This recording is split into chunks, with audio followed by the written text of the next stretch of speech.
Channel में आप लोगों का। आज हम लोग जानेंगे पूर्णांक संख्या, प्राकृतिक संख्या और पूर्ण संख्या के बारे में। तीनों संख्याओं के बारे में हम लोग अच्छे से जानकारी प्राप्त करेंगे। तो पहला हमारा टॉपिक है कौन सा? पूर्णांक संख्या। कौन सा है? पूर्णांक संख्या। पूर्णांक संख्या क्या होती है, इसे किसे कहते हैं, ठीक ना। इसका डेफिनेशन सहित सबको परिभाषा आप लोग को बताएंगे, लिखवाएंगे, समझाएंगे, ठीक ना। पूर्णांक किसे कहते हैं? पूर्णांक उसी को कहते हैं सभी ऋणात्मक, सभी धनात्मक तथा शून्य समेत सभी संख्याओं को पूर्णांक कहते हैं। तो यहाँ पे हम परिभाषा लिख देंगे कि सभी ऋणात्मक मतलब जितनी भी सारी ऋणात्मक संख्याएं होती हैं, सभी धनात्मक संख्याएं होती हैं और जिसमें शून्य भी शामिल होता है उसे क्या कहते हैं? पूर्णांक कहते हैं। तो आप लोग को हम यहाँ पे लिखेंगे कि सभी, क्या लिखेंगे? सभी ऋणात्मक, सभी ऋणात्मक कामा सभी धनात्मक, सभी धनात्मक तथा शून्य समेत सभी संख्याओं को क्या कहते हैं हम लोग? पूर्णांक कहते हैं। सभी संख्याओं को पूर्णांक कहते हैं। तो ठीक, यहाँ से ठीक हो गया कि सभी ऋणात्मक, सभी धनात्मक तथा शून्य समेत सभी संख्याओं को पूर्णांक कहते हैं। पूर्णांक मुख्य रूप से 3 प्रकार के होते हैं। पूर्णांक की परिभाषा हम लोग बात कर लेते हैं। क्या बात कर लेते हैं? एग्जाम्पल, EXP एग्जाम्पल बात कर लेते हैं। कौन कौन सा? -3, -2, -1, 0, 1, 2, 3 डाटा। इधर भी डाट, ठीक है। इधर भी बता रहे हैं आपको, इधर भी डाट हो जाएगा कहाँ तक? अनंत। इधर भी अनंत तक, जिसको अपरिभाषित बोलते हैं। मतलब आगे हम लोग को जितना भी जाएंगे मतलब गिन नहीं पाएंगे, ठीक ना। ये हो जाएगा आप लोग का एग्जाम्पल EXP। हम बताएं आपको कि सभी ऋणात्मक, सभी धनात्मक तथा शून्य समेत सभी संख्याओं को पूर्णांक कहते हैं। तो सभी देखिए, यहाँ से देखिए, यहाँ से यहाँ तक क्या है? सभी क्या है? सभी ऋणात्मक हैं। क्या है? सभी ऋणात्मक हैं। यहाँ से यहाँ तक क्या है? सभी धनात्मक हैं, सभी धनात्मक हैं। और ये क्या है? शून्य। तो आपको बताए हैं कि सभी ऋणात्मक, शून्य और सभी धनात्मक संख्याओं को क्या कहते हैं? पूर्णांक कहते हैं। अब बात करते हैं पूर्णांक के प्रकार। पूर्णांक कितने प्रकार के होते हैं? तो मुख्य रूप से पूर्णांक कितने प्रकार के होते हैं? 3 प्रकार के। कितने प्रकार के? 3 प्रकार के होते हैं। 3 प्रकार के होते हैं। कौन से? पूर्णांक। पहला क्या होता है? पहला होता है भैया हम लोग का कौन सा? ऋणात्मक। कौन सा? ऋणात्मक पूर्णांक। कौन सा? कौन सा होता है? ऋणात्मक पूर्णांक। ऋणात्मक क्या? पूर्णांक। ऋणात्मक पूर्णांक सबसे मिलता है ऋणात्मक पूर्णांक। ऋणात्मक पूर्णांक किसे कहते हैं? जितनी भी सारी ऋणात्मक संख्याएं होती हैं उसे क्या कहते हैं? ऋणात्मक पूर्णांक कहते हैं। जैसे में क्या हो जाएगा? माइनस यहाँ पे हो जाएगा। जैसे परिभाषा को लिखाएंगे यहाँ पे नेगेटिव कामा ऐसे डाट जाएंगे हम लोग। -3, -2, -1, 0 नहीं होगा, ये सब हो जाएंगे। कितनी हो जाएंगी पता नहीं हम लोग को। तो हम लोग या ऐसे लिख सकते हैं -3, ऐसे लिख सकते हैं हम लोग -1, -2, -3, -4 कामा देखें कहाँ का? अनंत तक। ये सब क्या है? ऋणात्मक पूर्णांक होते हैं। क्या होते हैं ये सब क्या होते हैं? ऋणात्मक पूर्णांक होते हैं। इतना क्या है? ऋणात्मक पूर्णांक होते हैं। दूसरा क्या होता है हम लोग का? धनात्मक पूर्णांक। क्या होता है? धनात्मक पूर्णांक। धनात्मक पूर्णांक। धनात्मक पूर्णांक क्या होता है? जिसमें सभी धन संख्याएं होती हैं, उसे धनात्मक पूर्णांक कहते हैं। जैसे में 1, 2, 3, 4, 5 डाट कहाँ तक? अनंत तक। तो इसे हम क्या कहेंगे? धनात्मक पूर्णांक। इसे हम कहेंगे धनात्मक पूर्णांक। जिसमें धन संख्याएं होती हैं, जिसमें सारी धन संख्याएं होती हैं उसे धनात्मक पूर्णांक कहते हैं। अब तीसरा होता है कौन सा हम लोग का? शून्य पूर्णांक। कौन सा होता है? शून्य पूर्णांक। शून्य पूर्णांक किसे कहते हैं? जिसमें क्या रहता है? बस केवल शून्य शामिल रहता है उसे शून्य पूर्णांक कहते हैं। जिसमें शून्य शामिल रहता है उसे शून्य पूर्णांक कहते हैं। थोड़ा सा बात कर लेते हैं आप लोग को। ये सब हो गया ना। तो हम बता दे रहे हैं फिर से एक बार। पूर्णांक 3 प्रकार के होते हैं। ऋणात्मक पूर्णांक, धनात्मक पूर्णांक, शून्य पूर्णांक। ऋणात्मक पूर्णांक किसे कहते हैं? जिसमें -1, -2 सारी किसमें ऋण संख्याएं होती हैं उसे ऋणात्मक पूर्णांक कहते हैं। धनात्मक पूर्णांक जिसमें सब क्या होते हैं? इसमें सब धनात्मक होते हैं, मतलब कि सब धन चिन्ह वाले होते हैं, उसे क्या कहते हैं? धनात्मक पूर्णांक। और शून्य पूर्णांक मतलब जिसमें शून्य होता है उसे शून्य पूर्णांक कहते हैं। तो थोड़ा सा मिटा दे रहे हैं इसे, आगे आप लोगों को बताएंगे। अच्छा एक बात बताइए कि सबसे छोटा, सबसे लिख रहे हैं यहाँ पे हम लिख दे रहे हैं। ये बताइए कि सबसे छोटा ऋण पूर्णांक, ऋण पूर्णांक कौन सा होता है, सबसे छोटा ऋण पूर्णांक कौन सा होता है भैया, सबसे छोटा है मतलब कि सबसे छोटा ऋण में, देखिए देखिए -1 सबसे छोटा है, उससे छोटा -2 है, उससे छोटा -3 है, मतलब अनंत तक जाएंगे, मतलब नहीं होगा ना। तो लिख देंगे कि सबसे छोटा ऋण पूर्णांक क्या होता है, नहीं होता है। क्या होता है, नहीं होता है। सबसे छोटा ऋणात्मक पूर्णांक नहीं होता है। चलिए टॉपिक नंबर 1 हो गया। दूसरा हो जाएगा, अच्छा ये बताइए सर कि सबसे बड़ा ऋण पूर्णांक क्या होता है, ऋण पूर्णांक, या इसको हम लिख सकते हैं सबसे बड़ा ऋणात्मक पूर्णांक या सबसे छोटा ऋणात्मक पूर्णांक। तो सबसे छोटा ऋणात्मक पूर्णांक नहीं होता है, और सबसे बड़ा ऋणात्मक पूर्णांक मतलब ऋणात्मक रहेगा लेकिन सबसे बड़ा रहेगा, कौन सा होगा, -1। कौन सा होगा, -1। -1 से कोई बड़ा नहीं है, 0 है, 0 तो नहीं लेंगे हम लोग, तो क्या हो जाएगा, -1 हो जाएगा। अब थोड़ा सा बात करेंगे सबसे बड़ा, सबसे छोटा ना, सबसे छोटा बात कर रहे हैं, सबसे छोटा कौन सा, धन पूर्णांक, धन पूर्णांक, धन पूर्णांक, सबसे छोटा धन पूर्णांक कौन सा होता है, मतलब पूर्णांकों में सबसे छोटा मतलब धन रहेगा, ठीक है, रहेगा धनात्मक में। सबसे छोटा धनात्मक पूर्णांक कौन सा होता है, -1, और एक क्या होता है, सॉरी 1 होता है, क्या होता है, 1 होता है, 1 से कोई छोटा नहीं है। अब बात कर लेते हैं यहाँ पे सबसे बड़ा, सबसे बड़ा कौन सा, धन पूर्णांक, सबसे बड़ा धनात्मक पूर्णांक चाहे धन पूर्णांक क्या होता है, सबसे बड़ा चाहेंगे, 1 के बाद जाएंगे 2 आएगा, 3 आएगा, डाट 100 आएगा, 1000 आएगा, लाख आएगा, मतलब अनंत, मतलब हम लोग देखने मतलब जान नहीं पाते ना। तो क्या हो जाएगा हम लोग का, क्या हो जाएगा हम लोग का यहाँ पे, अनंत, मतलब नहीं होता है, क्या होता है, नहीं होता, अनंत का मतलब नहीं होता है, लास्ट में नहीं होता है, कोई दिक्कत। और शून्य जो होता है अपने आप में बड़ा होता है और अपने आप में छोटा होता है।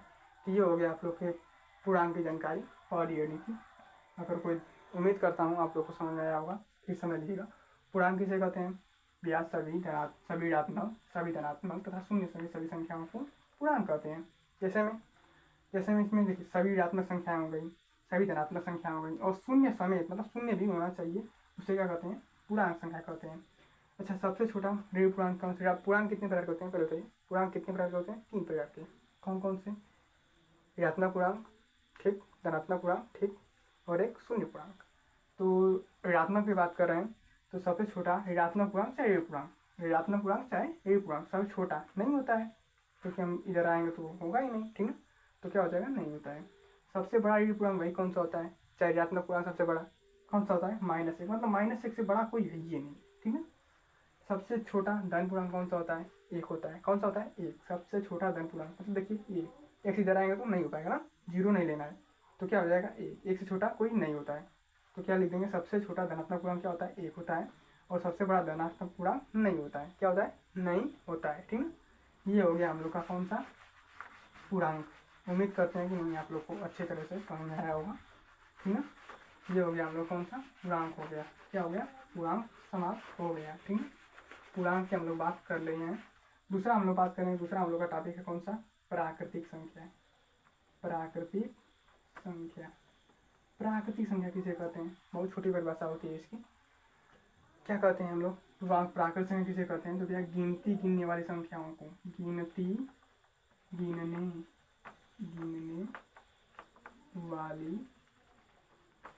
वाली संख्याओं को क्या कहते हैं, प्राकृतिक संख्या कहते हैं, प्राकृतिक संख्या कहते हैं। मतलब कि जो भी गिनने वाली संख्याएं होती हैं उसे क्या कहते हैं, प्राकृतिक संख्या कहते हैं। जैसे मैं गिनती आप गिनेंगे तो कहाँ से गिनेंगे, मान लीजिए यहाँ पे एक बालक है, यहाँ पर और यहाँ पर, गिनना है, क्या करना है, गिनना है, क्या करना है, गिनना है। तो कैसे गिनेंगे, 1 2 3 4 इसी तरह गिनेंगे ना, 0 तो लेंगे नहीं, तो क्या हो जाएगा, 1 से शुरुआत करेंगे, ठीक है। तो गिनने वाली संख्याओं को क्या कहते हैं, प्राकृतिक संख्या कहते हैं। जैसे में एग्जाम्पल क्या हो जाएगा इसका, क्या हो जाएगा भैया, 1 2 3 एक ही से गिनेंगे ना, तो डाट कितना हो जाएगा, अनंत, क्या हो जाएगा, अनंत हो जाएगा, ठीक ना। तो ये हो गया प्राकृतिक संख्या। तो गिनने वाली संख्याओं को प्राकृतिक संख्या कहते हैं, जैसे में 1 2 3 4 5 डाट अनंत तक, ठीक ना, अनंत तक। अच्छा, बात कर लेते हैं हम लोग टॉपिक 1 की, कि सबसे छोटी प्राकृतिक संख्या क्या होती है ये बताइए। सबसे छोटी प्राकृतिक संख्या क्या होती है बताइए। सबसे छोटी प्राकृतिक संख्या कौन सा होगी भैया, एक होगा। एक से छोटा कोई तो है, लिख रहा है नहीं है, तो क्या हो जाएगा, एक होता है। ठीक है, अच्छा बात कर लेते हैं सबसे बड़ी कौन सी प्राकृतिक संख्या। सबसे बड़ी प्राकृतिक संख्या कौन सी हो जाएगी, क्या हो जाएगी, अनंत। मतलब नहीं होती है, चाहे अनंत लिख सकते हैं, अनंत भी लिखने कोई गलत नहीं काटेगा, और लिख देते हैं नहीं होती है। क्या होती है, नहीं होती है। ठीक ना, ये हो गई प्राकृतिक संख्या। ये क्या हो गया, प्राकृतिक संख्या। तो प्राकृतिक संख्या किसे कहते हैं भैया, तो ध्यान समझिएगा कि गिनती गिनने वाली संख्याओं को क्या कहते हैं, प्राकृतिक संख्या कहते हैं। जैसे में 1 2 3 4 5 डाट डाट अनंत तक। ठीक ना, और बात कर लेते हैं सबसे छोटी प्राकृतिक संख्या कौन सी होती है, एक होती है। सबसे छोटी प्राकृतिक संख्या एक होती है।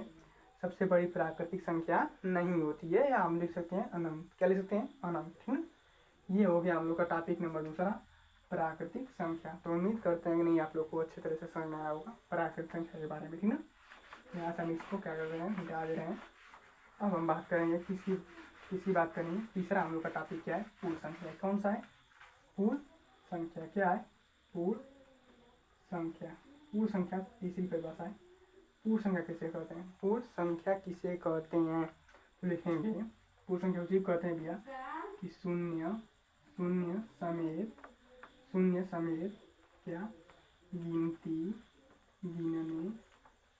गिनने वाली संख्याओं को क्या कहते हैं हम लोग, पूर्ण संख्या कहते हैं। पूर्ण संख्या कहते हैं। ठीक ना, मतलब कि शून्य समेत गिनती गिनने वाली संख्याओं को पूर्ण संख्या कहते हैं। शून्य समेत गिनती गिनने वाली संख्याओं को क्या कहते हैं, पूर्ण संख्या कहते हैं। क्या कहते हैं, पूर्ण संख्या कहते हैं। ठीक, मतलब शून्य समेत, मतलब शून्य भी साथ में रहेगा और गिनती भी गिनने वाली संख्याएं क्या साथ में रहेंगी, उसी को क्या कहेंगे हम लोग, पूर्ण संख्या। जैसे में हम लोग बात कर लेते हैं किसकी, 0, 1, 2, 3, डाटा कहाँ तक, अनंत तक। मतलब कि हम बोले भी आपसे कि नहीं, शून्य समेत गिनती गिनने वाली संख्याओं को पूर्ण संख्या कहते हैं। मतलब शून्य शामिल रहेगा, और ये क्या है, गिनती गिनने वाली संख्याएं। क्या होगी, गिनती गिनने वाली संख्याएं होंगी। तो शून्य समेत गिनती गिनने वाली संख्याओं को क्या कहते हैं हम लोग, पूर्ण संख्या कहते हैं। क्या कहते हैं, पूर्ण संख्या कहते हैं। ठीक है, अब टॉपिक नंबर 1 की बात कर लेते हैं। तो सबसे छोटी भैया, सबसे छोटी कौन सी पूर्ण संख्या बताइए। सबसे छोटी पूर्ण संख्या, सबसे छोटी पूर्ण संख्या क्या होगी, सबसे छोटा कौन सा आएगा, क्या है, 0 है। क्या है, 0 है। सबसे छोटी पूर्ण संख्या क्या है, 0 है। अच्छा एक बात कर लेते हैं, सबसे बड़ी पूर्ण संख्या क्या हो गई बताइए। सबसे छोटी तो क्या हो गई, 0 हो गई। सबसे बड़ी क्या हो जाएगी, अरे कहाँ तक जाएंगे भैया, गिनती कहाँ तक गिनेंगे, नहीं गिन पाएंगे ना, अनंत तक। क्या हो गई, अनंत। या इसको बोल सकते हैं नहीं होती है। क्या होते हैं, नहीं होती है। तो ये हो गया आप लोग का तीसरा परिभाषा, पूर्ण संख्या। पूर्ण संख्या किसे कहते हैं, फिर समझिएगा, शून्य समेत गिनती गिनने वाली संख्याओं को पूर्ण संख्या कहते हैं। शून्य समेत गिनती गिनने वाली संख्याओं को पूर्ण संख्या कहते हैं। जैसे में 0, 1, 2, 3, डाटा अनंत तक। ठीक है, सबसे छोटी पूर्ण संख्या क्या होती है, 0 होती है। सबसे बड़ी पूर्ण संख्या अनंत होती है, या इसको बोल सकते हैं नहीं होती है। ठीक है, अनंत का मतलब नहीं होती है। इसका हम लोग बढ़ा देते हैं थोड़ा सा ग्राफ। ठीक ना, तो इसको मिटा दे रहे हैं, थोड़ा सा ग्राफ बना के समझ रहे हैं हम लोग इस तरह से। तीनों हम समझाएंगे आप लोग को। चलिए, सबसे बड़ा क्या होता है भैया, पूर्णांक होता है। पूर्णांक के अंदर है सब कुछ आ जाएगा। कैसे आ जाएगा, चलिए, पूर्णांक कितने प्रकार के होते हैं या 3 प्रकार के। कौन सा होते हैं, 3 प्रकार के होते हैं। कौन सा, एक होता है ऋणात्मक पूर्णांक। कौन सा, ऋणात्मक पूर्णांक। दूसरा कौन सा होता है, धनात्मक पूर्णांक। और तीसरा कौन सा होता है, शून्य पूर्णांक। ठीक ना, ये 3 हो गया, ऋणात्मक पूर्णांक, धनात्मक पूर्णांक, शून्य पूर्णांक। अच्छा, इसकी एग्जाम्पल क्या हो जाएगा, तो लिख देंगे सर -1, -2, -3 डाट कहाँ तक, अनंत तक। इसकी वजह से क्या हो जाएगा, 1 2 3 4 कहाँ तक, अनंत तक। इसका क्या हो जाएगा, केवल 0 होगा। ठीक ना, तो हमने आपसे बात किया है ऋणात्मक पूर्णांक। ठीक ना, इसे कहते हैं, इसी को बताएं ना धनात्मक पूर्णांक। हम लोग बात करेंगे इन दोनों को, इनकी बारे में बात करेंगे कि ये किसे कहते हैं, इसके प्रकार। ठीक है, कितने प्रकार के होते हैं धनात्मक पूर्णांक। धनात्मक पूर्णांक कौन सा होता है, एक होता है प्राकृतिक संख्या, एक होता है प्राकृतिक संख्या, प्राकृतिक संख्या ना, दूसरा होता है पूर्ण संख्या, दूसरा होता है पूर्ण संख्या। प्राकृतिक संख्या होता है अभी आपको कि गिनती गिनने वाली संख्याओं को प्राकृतिक संख्या कहते हैं, जैसे में 1 2 3 डॉट डॉट अनंत, मतलब ये इसी में से है ना। देखिए ये क्या, इसी का एग्जाम्पल है ना, तो इसी का बोलेंगे प्राकृतिक संख्या। धनात्मक पूर्णांक बोलिए या प्राकृतिक संख्या बोलिए, बात क्या एक ही है, क्योंकि एग्जाम्पल क्या है, दोनों का सेम है, दोनों का एग्जाम्पल सेम है। दूसरा हम पूर्ण संख्या की बात कर रहे हैं कि बताएं भैया कि शून्य समेत गिनती गिनने वाली संख्याओं को पूर्णांक कहते हैं। मतलब जैसे ये देखो, अब जब ये दोनों जब मिल जाएगा तो क्या बन जाएगा हम लोग का, पूर्ण संख्या हो जाएगा। क्या हो जाएगा, पूर्ण संख्या हो जाएगा। तो इसका एग्जाम्पल क्या हो जाएगा, 0, 1, 2, डाटा कहाँ तक, अनंत तक।